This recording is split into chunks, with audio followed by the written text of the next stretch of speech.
Καλησπέρα σε όλους σας. Είμαι ο Αναστάσης Στεφανάκης και σας μιλώ από την Κασάνδρεια Χαλκιδικής, την κοινότητα που πριν 15 χρόνια από εδώ ξεκίνησε η ανθρωπιστική οργάνωση Kids Save Lives, τα παιδιά σώζουν ζωές. Γνωρίζω πως σήμερα έχετε μια φανταστική δράση που έχει την ονομασία «Ανακάλυψε το μέλλον με τεχνολογία και κάρπα». Έχετε πιάσει ακριβώς το σφιγμό, έτσι σώζονται ανθρώπινες ζωές.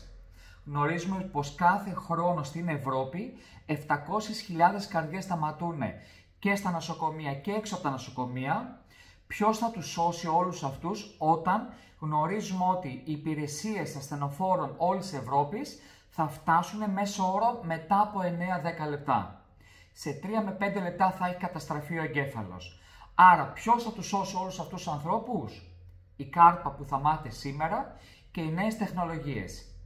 Σήμερα θα γνωρίσετε το application iSave Lives που δημιούργησε το Kids Save Lives και το ανέπτυξε με τη βοήθεια και τη συνεργασία με τους ανθρώπους στο Πανεπιστήμιο Ιωαννίνων και το παράρτημα της Άρτας.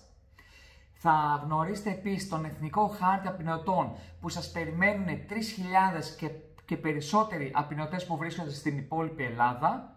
Θα γνωρίσετε τον Εθνικό Χάρτη των First Responders, των πιστοποιημένων ανθρώπων που γνωρίζουν πώς να κάνουν κάρπα και να χρησιμοποιούν απεινωτές. Όλα αυτά σας τα χορηγεί δωρεάν το Kids Save Lives με σκοπό να σωθούν περισσότερες ανθρώπινες ζωές. Τι μας λέει η βιβλιογραφία, τι μας λένε οι έρευνες?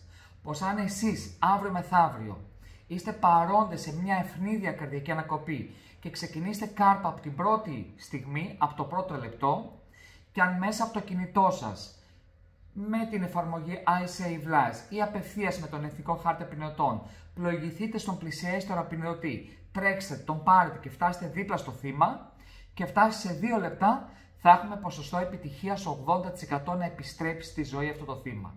Σε 5 λεπτά 50%. Καταλαβαίνετε πως δεν μπορούμε να περιμένουμε με σταυρωμένα τα χέρια τα ασθενοφόρα, θα πρέπει πλέον η κοινότητα να σώζει ανθρώπινες ζωές. Χάρη στον Κωνσταντίνο που βρίσκεται εκεί πέρα ανάμεσά σας, τη Νίκη, τον Μιχάλη και τους σπουδαίους εκπαιδευτικούς τους, καταφέραμε να εκπαιδεύσουμε μέχρι τώρα 500.000 μαθητές στα ελληνικά σχολεία και πολίτες στις ελληνικές κοινότητες, με σκοπό όλοι εσείς αύριο μεθαύριο να σώζετε ανθρώπινες ζωές. Σας εύχομαι καλή επιτυχία σε αυτή τη σπουδαία δράση. Έχετε πιάσει το σφιγμό, ναι, τα χέρια μας και οι νέες τεχνολογίες μπορούν να σώσουν ανθρώπινες ζωές. Καλούς διαγωνισμούς, παίξτε με το VR και άλλες έτσι νέες εφαρμογές και χαρείτε το και μπείτε στο μαγικό κόσμο των πρώτων βοηθειών και των νέων τεχνολογιών. Γεια σας από το Kids Save Lives.